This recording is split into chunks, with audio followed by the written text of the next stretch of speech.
This is Patsy with a Z. Welcome to Joy on Paper Live, a program for writers and those who dream of writing, and for everyone who wants to know the story behind the book. And today, my guest is Mary Glickman. Hi, Mary. Hi, Patsy. How are you? Okay, great. We're going to be talking about your new release, and it's called Ain't No Grave. And for people who don't know, Ain't No Grave comes from the title of a song. I will play a little introduction for you. Is found. There ain't no grave gonna hold my body down. There ain't no grave gonna hold my body down. When I hear that trumpet, That gives us a little flavor of the South and a little bit of a look at the two main characters of your book, because this is a love story, but of course it is set during turbulent times, which you will tell us about. This is a love story between a young Jewish boy. His family is the sole Jewish family in a small Georgian town. They own the general store. And the daughter of a black sharecropper. These two become the very best of friends. They are worried about what's going to happen to them when they get older, what will happen to their friendship. When the book starts, they're only 9 years old. But they're worried about this because they know that black white friendships between children do not survive to adulthood. So they go about trying to find out ways in which they can stay together, maybe run away, maybe make up a bunch of places that they can go for rendezvous or whatever. And they start off on an adventure by visiting a psychic in the backwoods to tell them what's going to happen in their lives. Later on, they both find themselves in Atlanta and they are reunited during the trial and lynching of Leo Frank, which was a very famous case. It was the first time that a black man ever, his testimony ever convicted a white man. And it was a case in which the media stirred up tremendous amount of anti-Semitism that led to his conviction and later lynching, Leo's. Now, my heroine and Harrow, they find themselves in Atlanta while this is all going on. He's working as a cub reporter for Harold Ross, who was the main reporter, the star reporter of the Atlanta Journal, and who later, curiously enough, became the founder of the New Yorker. So here we have Max and Harold developing a friendship and a working relationship around the trial. And we have Ruby Alfreda Johnson. This case, this very high profile case, was about the murder of a young Irish factory worker of 13 years, Mary Fagan. Leo Frank was the manager of the factory. Now, in those days, there was a great deal of resentment about Yankee Jews coming down south, managing factories, building them, although the fact that they did resulted in Atlanta becoming the star of the New South, the jewel, the sparkling jewel. But still, there was a lot of resentment that this came from the Yankees and it came from Jewish Yankees. Most of the factory owners were indeed Jewish. The newspapers of the time exploded with a lot of anti Semitic tropes that fired up the people. It was very reminiscent of what's going on right now, where there's a surge of anti Semitism, and the newspapers and various outlets of the internet, where one can find anything one likes to assert one's bias, are just amount to an anarchy of facts. No one knows exactly what's true and what isn't true, and you can decide what's true all by yourself. This is not a good thing. So, this fascinating love story between a black girl and a white boy, which was controversial in those days and still is sometimes controversial today. In those days, in the deep south, it could get you killed. You Exactly. know. Hmm. So, when you came out with the idea for this story, how did you, was there a sort of a seminal moment where a sentence came out to you, an idea came out to you, I'm going to write this story, and find the location for it? Did you have the love story in mind first? And then, I always have a love story in mind. That's where my mind goes. I like love stories. I'm not a romance writer, but I really do love love stories. I think that they are what makes the world go around, so to speak. And it's love is the only hope we have in this crazy world of so many hatreds. So I had the love story in mind. I've been writing about Black Jewish relations for the last 15, 20 years. And so each one of my novels has an interracial love affair going on in it. Some end happily, some do not. But for this one, I was looking for a Jewish subject because that's also what I do. I write about anti Semitism and racism at various flashpoints in history. And Leo Frank, his case, his trial, conviction, and lynching were a ripe topic. I finished this novel a couple of years ago, and I believe it was last year, there was a revival of a Tony Award winning musical called Parade, which was about the Leo Frank case. And they had a revival last year. And lo and behold, the theater was picketed and harassed by hundreds and hundreds of neo Nazis claiming that Leo Frank was indeed guilty, that he was a Jewish capitalist pedophile and worthy of lynching and all this. In fact, I had a friend who was working at a fundraiser very nearby, and she told me there were so many people there that night. The people coming to her fundraiser were calling her and saying, "We can't get through the streets of New York. We cannot come." This is how intense that kind of anti Semitism was about Parade. There's a touring company that is going to be taking Parade across the country this year. I can only hope that the same thing doesn't happen in other cities.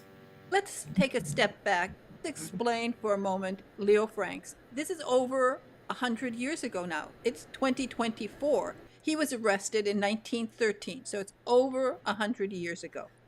And still, there's controversy, and still, even talking about it upsets people sometimes. Explain what happened. There was a murder that occurred. Leo Frank was a 29-year-old factory manager, educated at Cornell. He was from New York.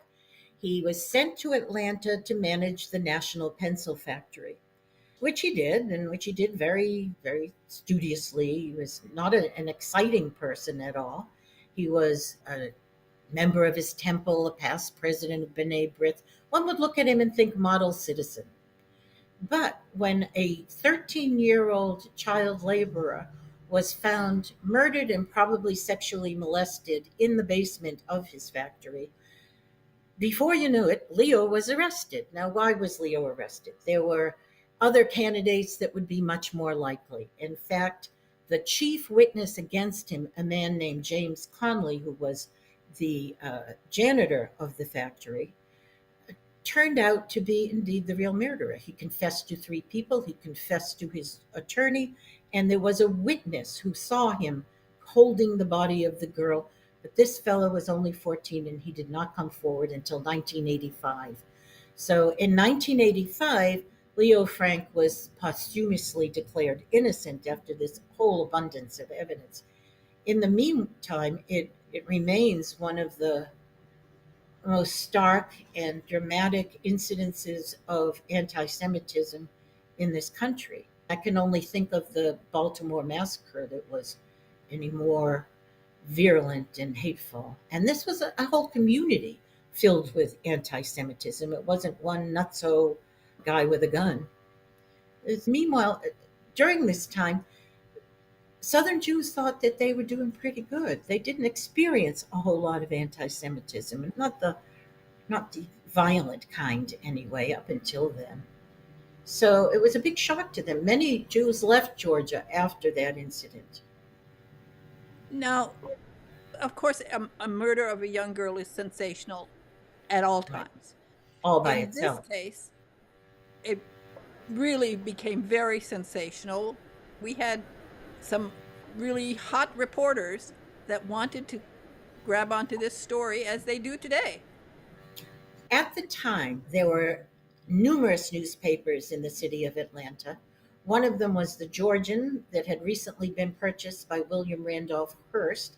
And his wife was a very adamant anti child labor person. So he was basically using that to promote an anti child labor agenda.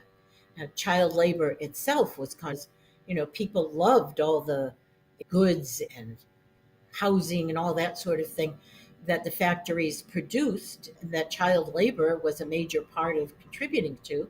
And plus, in those days, they were just one generation removed from farm stock, and kids always worked the farm. You only went to school during the fallow season. So it wasn't that much of a big jump to think of kids working all day, which doesn't mean it was right, but they were subject to endemic disease and maiming incidents. So there was the Georgian, that was their position.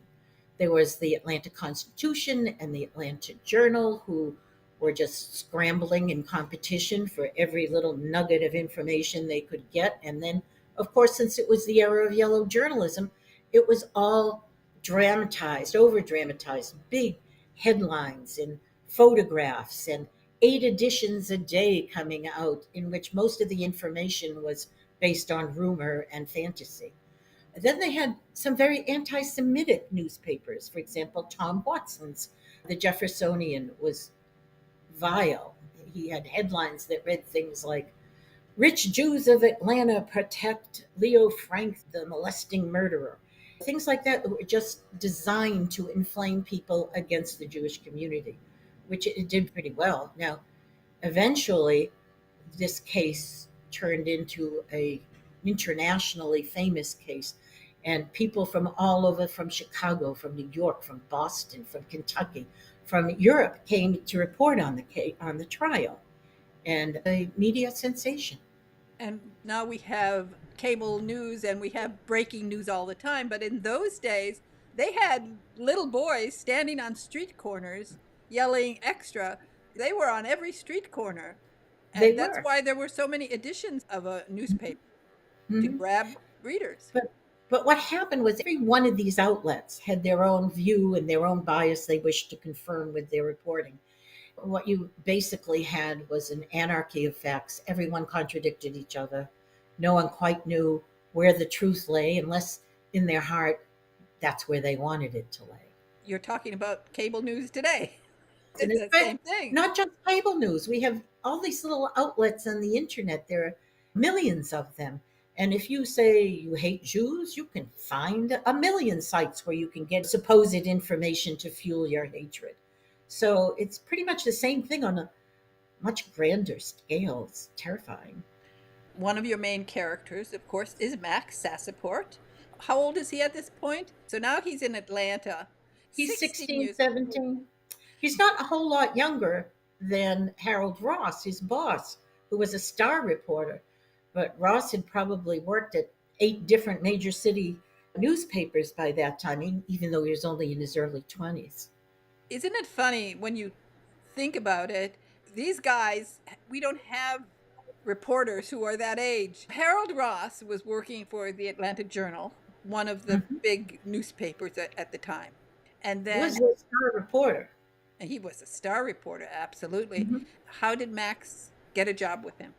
Max is a bit of a romantic, and when he goes to Atlanta and he thinks about what he wants to do, he's not going to go into retail like his father. He wants to do something exciting, so he decides that being a reporter is really the way to go. So first thing he does is he becomes a stringer, which means he goes around town looking for a story, and then he takes it to a newspaper and asks them to buy it. At one point, he came up with a story about a dog that rescues a child from a railroad track. And he takes it first to the Georgian, who doesn't want it, and then he takes it to Harold Ross, who he has an acquaintance with. And Harold Ross takes this story based on absolutely a thread of a story, and he makes a cause celeb out of it by giving the baby that was rescued a name, by creating these images. One of their artists creates images of the dog carrying the baby. And I have to say that Max is so impressed that he was able to do that, which it's just a prank that he's doing to show up the Georgian. Harold Ross was a bit of a prankster in later life when he was a member of the Algonquin Club. He was always pulling pranks with his wife on other members. So this is a little seed of that part of his character that I put in there.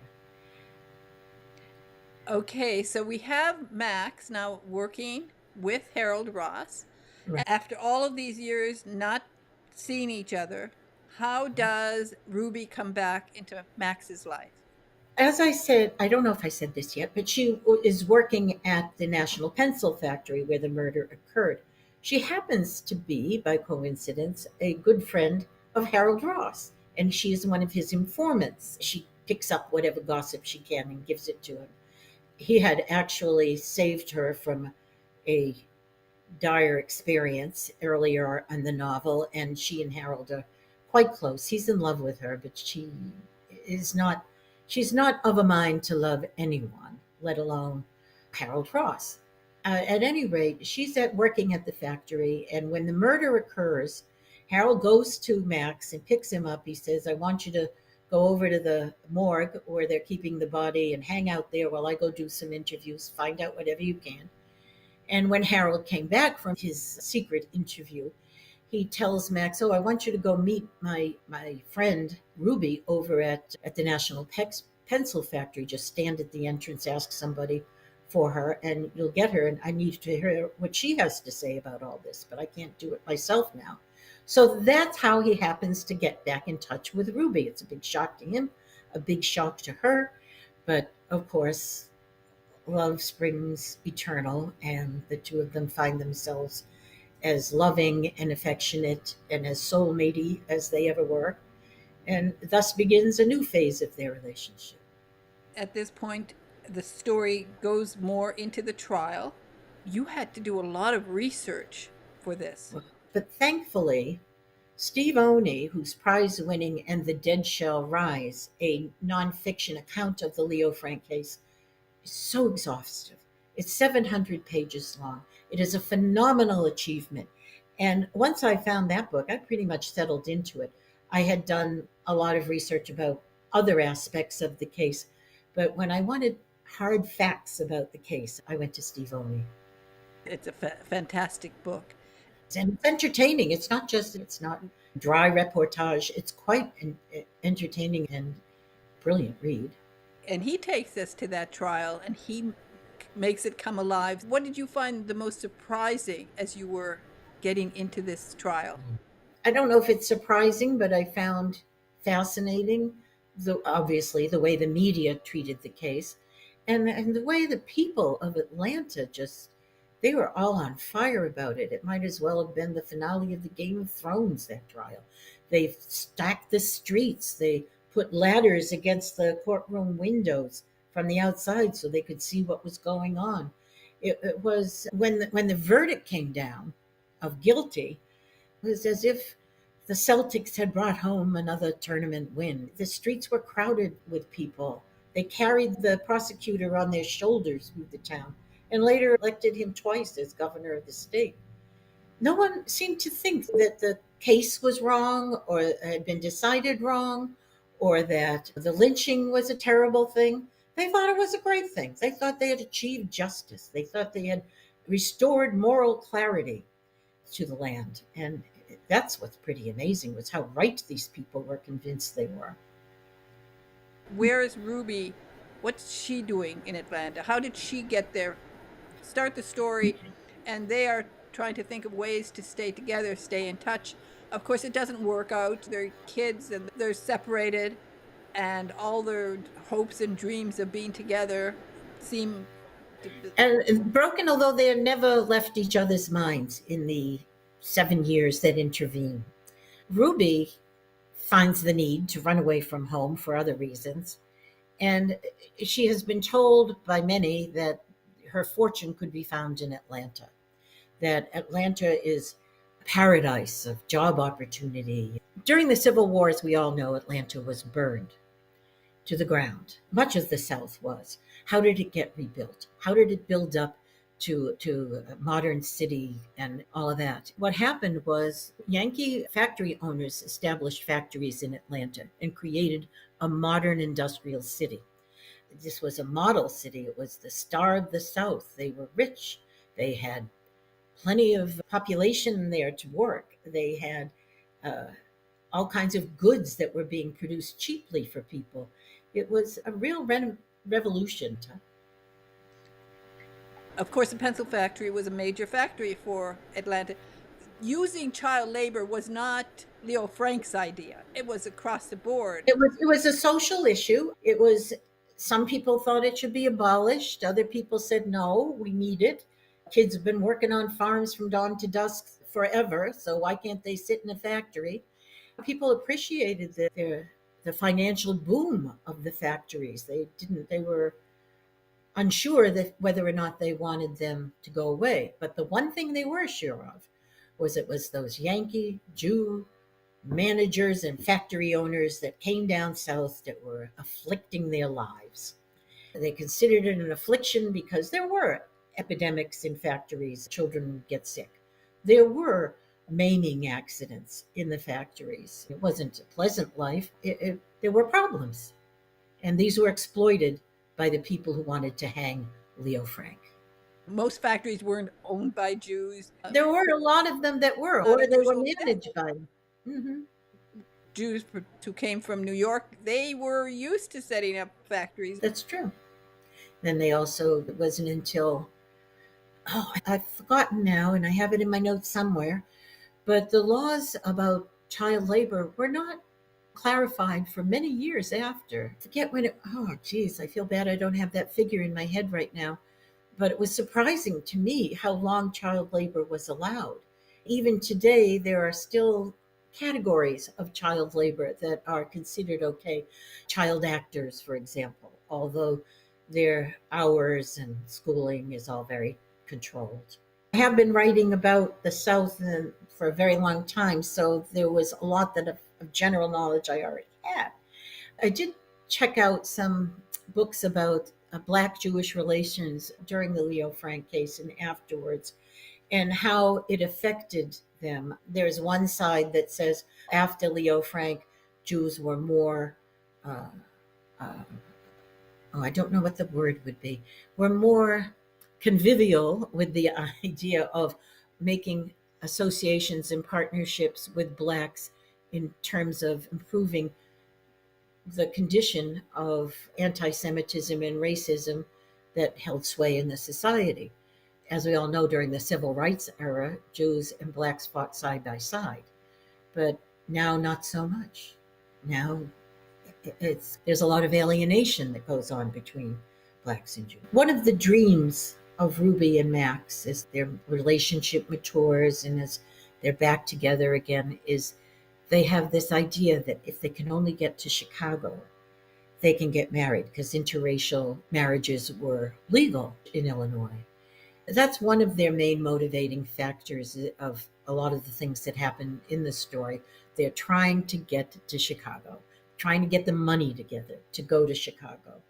I'll let you wonder whether or not they actually get there. But I think that when they get close to Chicago, they discover that just because interracial marriage is allowed in Chicago, it doesn't mean that things are a hell of a lot better in Illinois than Georgia for the two of them. So let's talk about your process. I'd love to hear when the moment comes where you know you have a story and you're going to start writing it. In this case, you knew the outcome of the trial and you knew perhaps the hopeful outcome for the love story, which doesn't necessarily happen because love stories sometimes, as we know from Romeo and Juliet, don't turn out so well, so we have problems. But as you're thinking about it, that first moment when you said, okay, this is a story and I'm going to go for it, how did that make you feel? Where were you, was your mind? Are you like I think euphoria? I think any writer that finds that they've got a live one on their hands. Certainly, we all try many avenues before we land on the one that we know we're going to stick with. It's exciting. It's almost, one can become almost obsessive about working on it. It's just total devotion. And that's invigorating. I think I have a painter friend who once told me that when she felt that she was really painting well, she felt as if she were part of a stream of souls that started, I don't know, in the let's say the Renaissance, started with Michelangelo and went forward to the 21st century. She, and I feel that way too. When I'm writing really well, I feel like all of my writing saints, the ones that I love so much, most of them are dead now. They're with me. We're talking together almost, or I'm talking to them. And I do think that there's some kind of communal spirit that guides us all And creatively. for the first sentence, for the first paragraph, do you want to read that? Do you want to share Yeah, that it's a with good us? one. It's a good one. I like first sentences, first paragraphs. Here it is.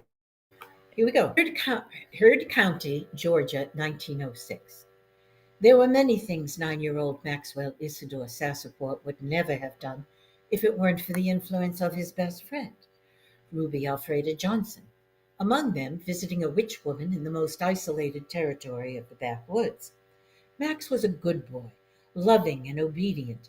Lying and theft were normally far from his mind. But Ruby tickled the adventurous side of him. She tickled it good. I like that. That's good. There's one thing in this particular relationship is that you always get the feeling that Ruby's the one who knows what to do. Max will do whatever she wants, but he's not always the best at figuring out what the difference is between truth and fantasy and romance. And I rather like that about her. She's a realist.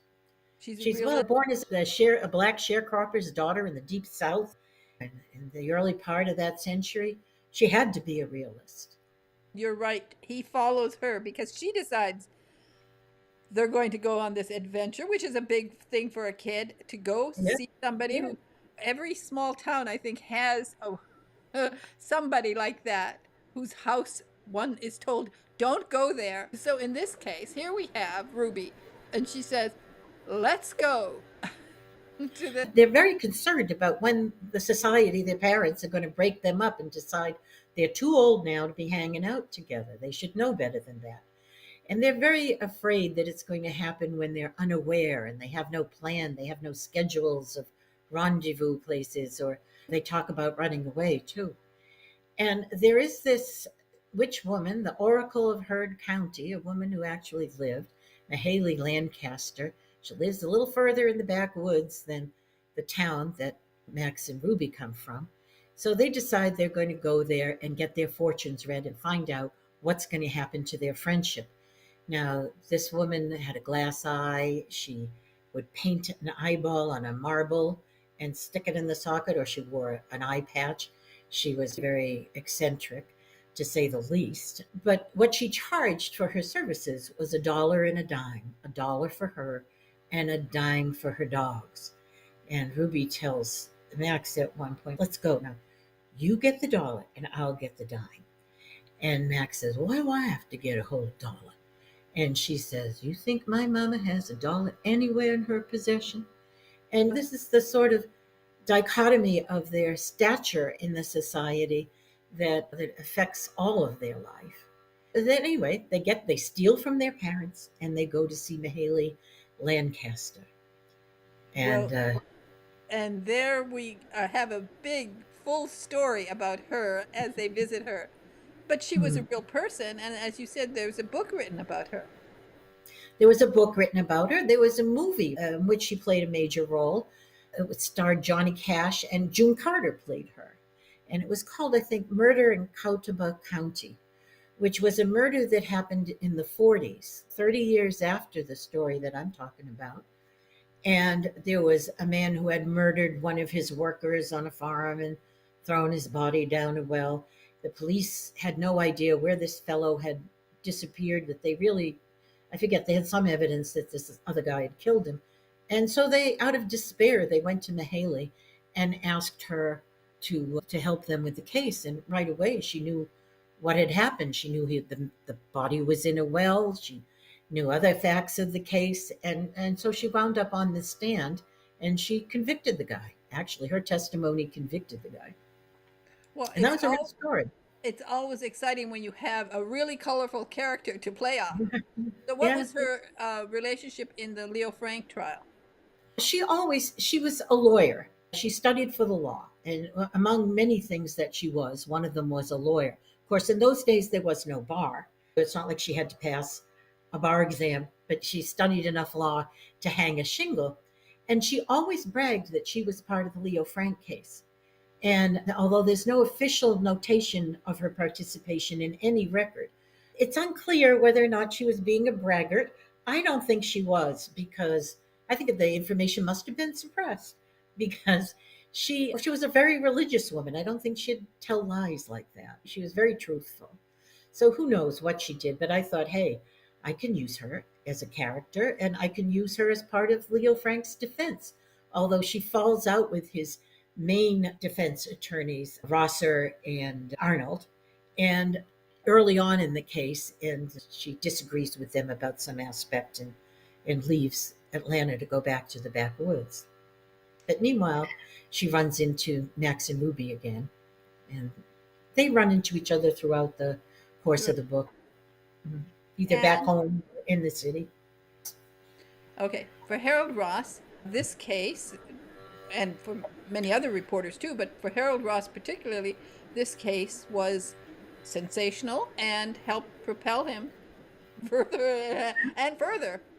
Yes, as every good news hound, he could smell when a story was going to hit the international circuit, I think, and he knew this would be one. And so he devoted himself very passionately to it, and he wrote marvelously about it. He schools Max in the ways of reportage, and the two of them both are trying to help Ruby at this time when she's called as a witness in the trial, since she was one of the workers there. It's very involved. But Harold Ross indeed thought they just had started the Pulitzer. And I think he was looking for a Pulitzer. Didn't get one, but he was looking for one. He didn't really sensationalize the case by himself, it was sensationalized everywhere. This was the case that everyone was talking about. This was the trial of the century kind of thing. If we had internet in those days, it would have been constantly on the 24-hour news cycle. I That's don't how think until the Lindbergh trial came later. there's always a trial of the century. In every decade, there's a trial of the century. It seems to be that way. When you think Johnny Depp was the trial of the century, and I thought, what century am I in? I don't know. I know. In the century of superficial celebrity. Yeah, exactly, exactly.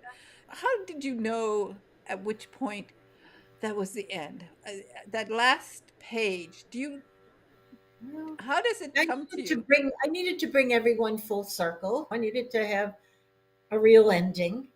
And I don't want to give too much away, but there were several developments that were going on around the same time that these characters could interrelate with. I'll tell you the hardest part for me in terms of the timing of this plot was between the end of the trial and the lynching.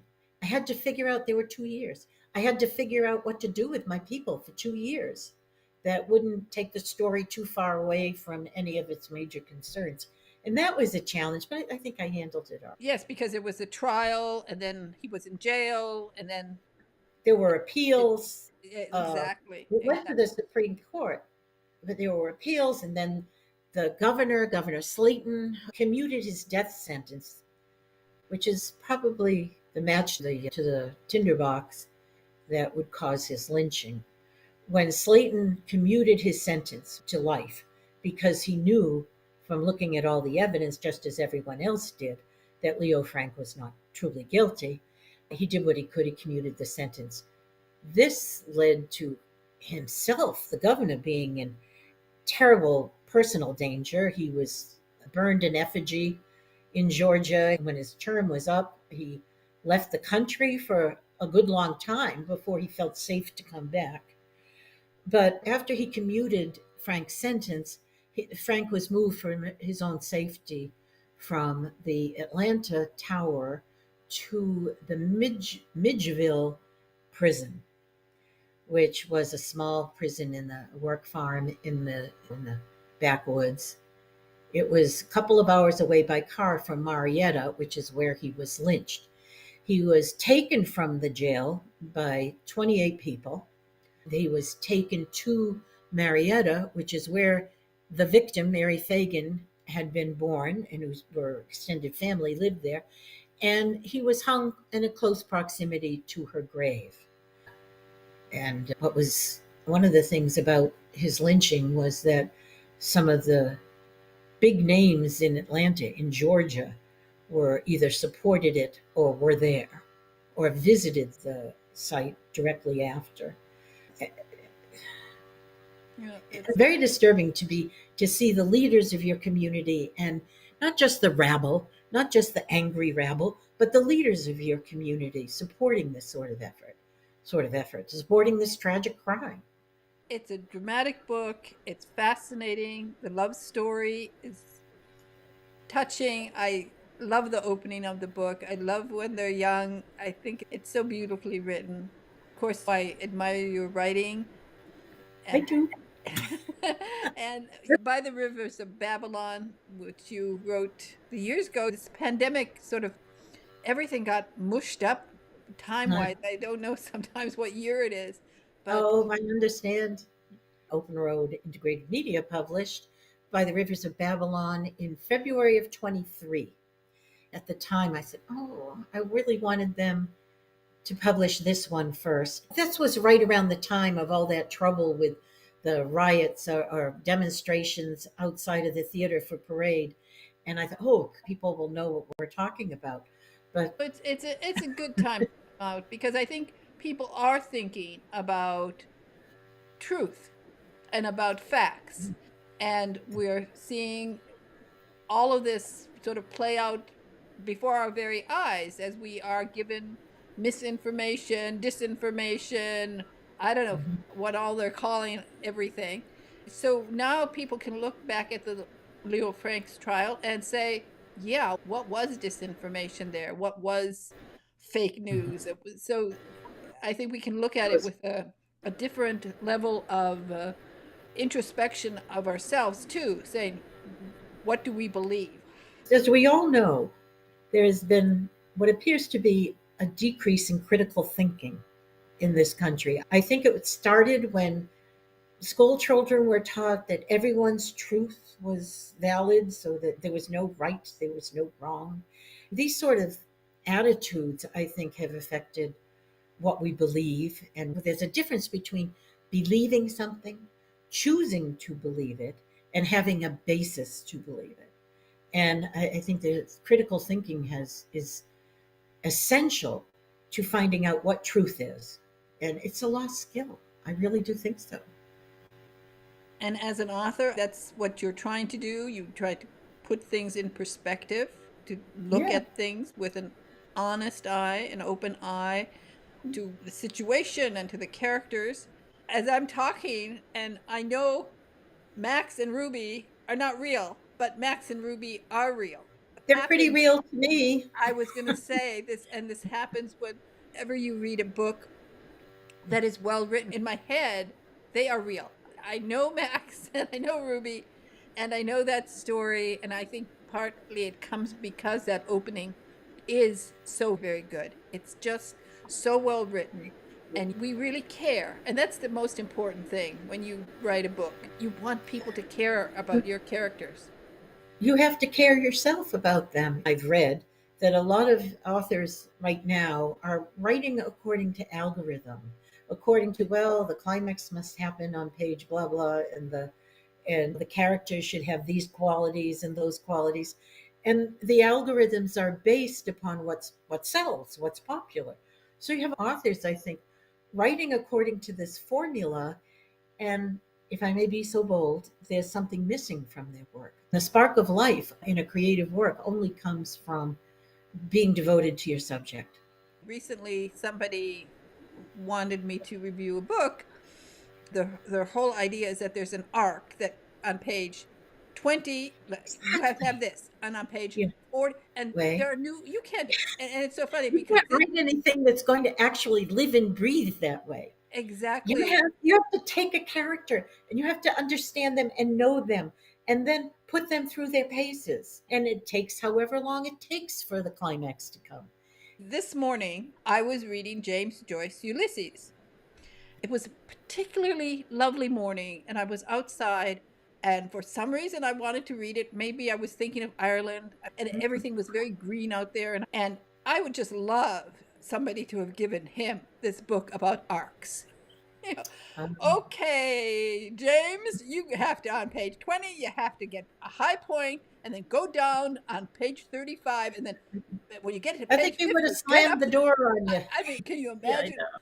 I was told, I will tell you, this is something you're bringing it to my mind. The one and only writing advice I ever got that I paid attention to and that I think is very real. And that is listen to the voice never lies. And I think what you need to do as an author is you need to develop your voice, and you develop your voice, it becomes unique. And once you develop your voice, you will know if you're writing off mark. That voice will suddenly crash against a big ice wall and you'll say, wait a minute, what am I doing here? This is not working. And for me, the key is you don't have to know why it's not working. You just know it doesn't work. You go back in your story to the point at which the voice was whole and good and start over. I think that's a pretty simple method. I think so too. Definitely. Don't give somebody like James Joyce an arc. No, Uh, don't give him an arc. that would Let be, his voice ramble where it oh, will. oh, where it will. Absolutely. This is something I can be excited about. There's no one good way to write. Everybody has to come to it in their own way, in their own fashion. Some people make giant boards full of post-its and outlines and this and that. And if that works for them, God bless them. For me, that doesn't work. I tend to start at the beginning and work my way to the end. And I try to make the narrative as perfect as it can be, page by page by page, so that I won't have to go back and rewrite half of it. So often my first draft is very close to my final draft. I do things that editors tell me to do because there's never been a author alive who didn't need an editor. But if I feel that it's wrong, I'll stand up for myself. But still, I think often my editing has been pretty light because of the way I work. I think as you're building sentence by sentence, there has to be there has to be a certain flow, a certain that you can come back and fix a sentence occasionally, but it's better, I think, if you flow and you let the sentences build one upon another to take you to where you want to go. Absolutely. And that doesn't mean that you might not go back a little bit here and there when you find a new aspect of your character's personality and you say, maybe I ought to strengthen that a few couple of chapters earlier so that it doesn't seem abnormal now that this trait has come out. That kind of thing. Or you find new research. When you're doing historical novels, you don't stop researching. You don't like do all the research and then write the novel. It's a continuous process. And sometimes you find new things that maybe make something you said earlier just plain untrue. So you have to go back and fix that. But these are minor fixes. They're not major. They're not anything that takes a lot of time or a lot of thought to fix. Ain't No Grave, of course, is a song. That was not in your book, but you do have other songs in your book. Were you Oh, aware of them already, or did you discover oh, them I was when you were? aware of them already. I was aware of them already. The song "Cuddle Up a Little Closer." I I mean, love that song. yeah, I know, and it's a pretty famous song. And another one was "My Gal, She's a Highborn Lady," which was a fairly racist song that was actually terribly racist. That was very popular around the era, Tim Pan Alley era, and around the era in which I was writing. And I knew of that song because I had an auntie who would play the piano and she would sing popular songs from her youth to us when we were kids. And this was one of the songs she sang. Now I only knew the first verse as a child, and the second verse, which is even uglier than the first verse, I had never heard her sing. So maybe she censored herself. I certainly hope she did. Now that when you put the book to bed, you know, Uh, and you let it out of your hands to get published, that's always a big moment. it is, and my moment for this one is Tuesday. The thing about a book, though, once it's published, that I found that surprised me when I first started publishing, but it's obviously true. When you're writing a book, it belongs to you. When it's published, it doesn't belong to you anymore. It belongs to the people who read it. And whatever they have to say about it is valid, whether it's flattering or not. And I've learned things about my books that I would never understood that I was doing such and such a thing until some reviewer pointed it out. For example, I know my first novel, I was writing a character of a Jewish husband who was my hero, and he's very sympathetic. And I remember a group of girls that I did a book club for said to me, "Oh, he was the nicest man in the whole world. I would love to find a man like that. Where did you get him? Who inspired him? Was it your husband?" And I had to laugh because in that particular novel, I took my qualities and I put them in my hero, and I took my husband's qualities and I put them in the heroine or one of the heroines. So that was really, they were applauding this wonderful man, the best man they had ever seen or read or met. And it was actually me. That's I didn't tell well, what the heck? What the heck? Let them dream on. Let them dream him. on. But I don't know what other authors do, but I often, if I want to use someone's real life as material, I make sure that no one would ever connect these things with that person. I'll change their gender, I'll change their race, I'll change their age. Just mask them completely and have something similar that happens to them. Whatever it was that struck me as, "Ooh, that's too good not to use somewhere." Authors are often considered vampires because we suck the lives of others out of them, but it's not really true. Everything we read, everything we do, it's in that head of ours, and you never know when it's going to come out. When I was reading, I remember when I was reading By the Rivers of Babylon, I kept getting this Faulkner-esque feeling as I'm reading it. A certain lilt, a certain rhythm that just Well, reminded me of Faulkner. I don't know if this is why. Of course, I've read Faulkner, although I didn't really read much of him until late in life after I started publishing, because as a Southern author, I realized I really had to. And early on in my youth, I think I read A Rose for Miss Emily. Do you know that story? Famous short story of his. I started reading him and I loved him. He's not the easiest author to read, but once you get a hold of his voice, it's fantastic and it flows like crazy. He I was reading, I think, when I was writing Babylon, although it could have been when I was writing this one because I don't really remember. I was reading the Snopes trilogy, and the Snopes trilogy is a remarkable view of the rural South of a certain age and era, and it's just chock full of every single character is unique, individual, and interesting. And that's something you don't see every day in modern novels at all. I didn't like Southern novels, or I thought I didn't like Southern novels. When I was young, I was reading everything. I was big on Balzac, on Me everybody. too. Thomas He's one Mann. of my heroes. Balzac is one of my heroes.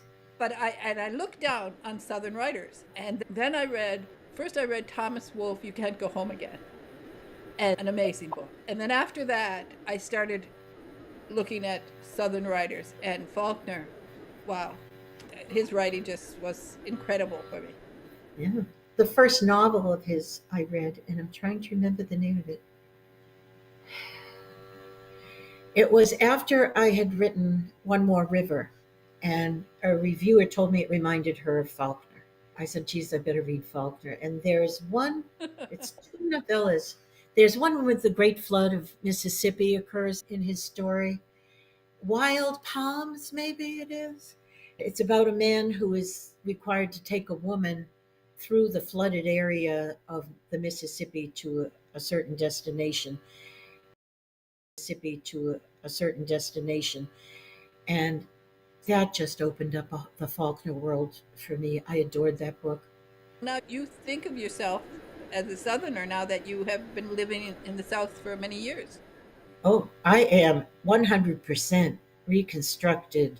I have left the Yankee in me behind, except for occasionally my Boston accent comes out. I'm told. I never hear it. But I love the South. I love its culture. I love its people. I love its topography, its flora and fauna. It's just magnificent. And I love, you spoke of Ireland. In a way, when I first came here, it was the same as when I first went to Ireland. I went to Ireland in 2000 something, and I thought, wow, it's like walking back in time 50 years. People are nice. They talk to you. They I was charmed by the fact that they wrote with a pencil on a paper bag to add up your sum at the supermarket. And the South is very similar that way. People are very friendly. I live on an island now that is, I think it's 60% African American, and it's African American from the old days. From It's a Gullah culture. It's not, yeah, and it's country people, and they're lovely. They are just lovely, and we all get along. We all get along real well. And I feel with the anti-Semitism that is raging, say in New York and L.A. and New Jersey and else Philadelphia, Washington, right now, I feel very safe here. Frankly, I know I'm in a backwater, but I feel very safe. And not only do I feel safe, I know that if something were to happen to me, that my neighbors would come and help me. My friends would come and help me. They might break out the arsenal to help me, but that's okay. I, that's okay by me. I think your love of the South comes through in all your books, and Oh, certainly this one. I think Max and Ruby are great characters that you've developed, thank and you. people reading this book will enjoy it. And I know that you're going to have fun promoting it because you have quite a few events coming up and some exciting news. Yeah, I don't know to what exactly you're referring, but I have a couple of events locally and at my local bookstore setting, and I have something coming up that will be the Brotherhood and Sisterhood of Temple Emmanuel, their annual luncheon. I'll be interviewed on stage and do a little talk and a book signing. I have something coming up in Atlanta. Oh, I'm looking so forward to this, but it's not till November at the Atlanta, during the month of November. It's Jewish Book Month, and Atlanta always does big events. I'm sure there'll be a couple hundred people at mine. And there are a few other things that I can't talk about yet because they're not quite tamped down. Well, congratulations on the book. You've done a great job. I think Thank you. people will enjoy it. I hope they learn something too. Yeah, I want which them to put in perspective. I don't mean to keep harping on modern anti Semitism, but I think Leo Frank helps put in perspective the fact that there's always been an undercurrent of anti Semitism in the United States, even though Jews have felt very comfortable here. But it can always bubble up and catch fire. And one of the reasons I write the books that I do is that I'd like to prevent that from happening if I can. and in the end, we're all just people who love a good love story, who want hope, who want the world to be a better place. And I think you're helping to promote that. Oh, thank you. I hope I am too. Okay, I put your website here. It's maryglickman.com. I know that you're on social media Mary Glickman, author on Facebook, Instagram, and and whatever else my social media does for me, my social media manager. We okay. didn't get a chance to talk about modern publishing, Patsy, and how much of a great burden is put on authors today that were never put on them before. And I think that's part of this shove towards the algorithm novel writing. I hope someone Well, starts to care about literary writing again.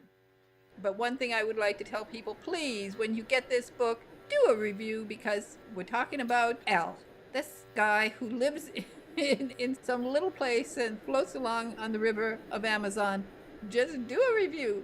Authors will appreciate it. Absolutely. We need them. We need Yeah, them. you need them. In order to get the attention of all of the organizations and Amazon, Barnes and Noble, this one, that one, you Well, do. You need to have reviews. authors are floating on that Amazon and they need all the lifesavers they can. And lifesaver for somebody on Amazon is a book review. So please do a book review. Anyway, Yeah, again, do a book review. Save an author's life. that's right. That's right. Mary, it's been great talking to you. Thank you Great so much talking to you for joining. always, Patsy. Thank you. Okay. Bye bye now. Bye. Bye bye. is found. There ain't no grave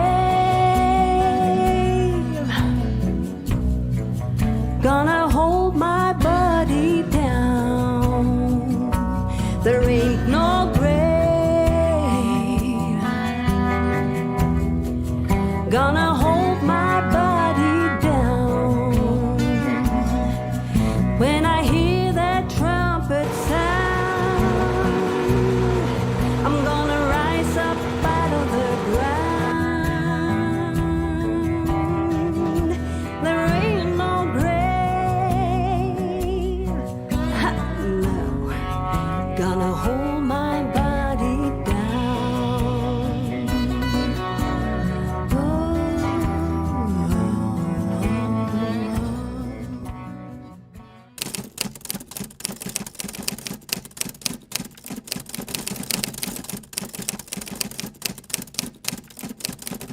With gold, I ain't been to heaven. What have I been told? There ain't no grave. I'm gonna hold my body down. There ain't no grave. Gonna hold my body down.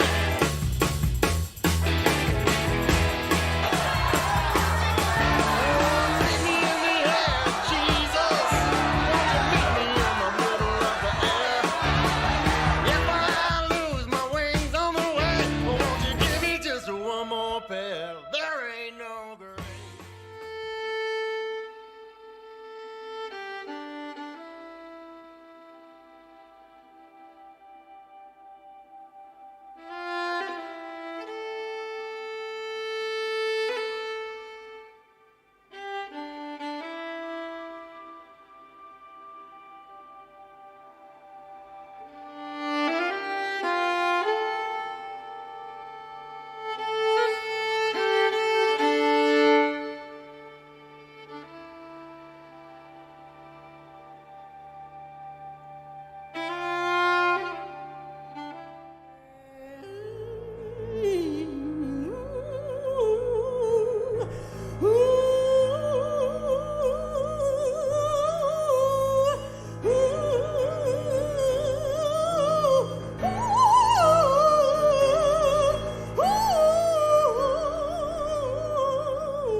Ain't no grave can hold my body down.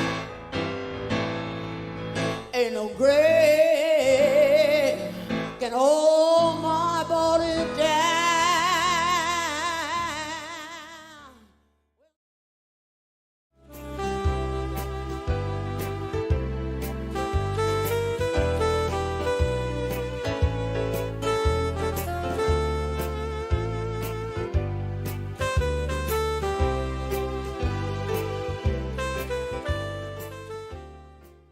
It was great to talk to Mary Glickman about Ain't No Grave.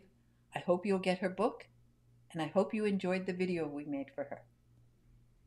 Meanwhile, please subscribe to Joy on Paper Live so that I can bring you more interviews with authors who want to share their passion for their books and their characters. Just push the subscribe button and join me next time for an interview with a fascinating author.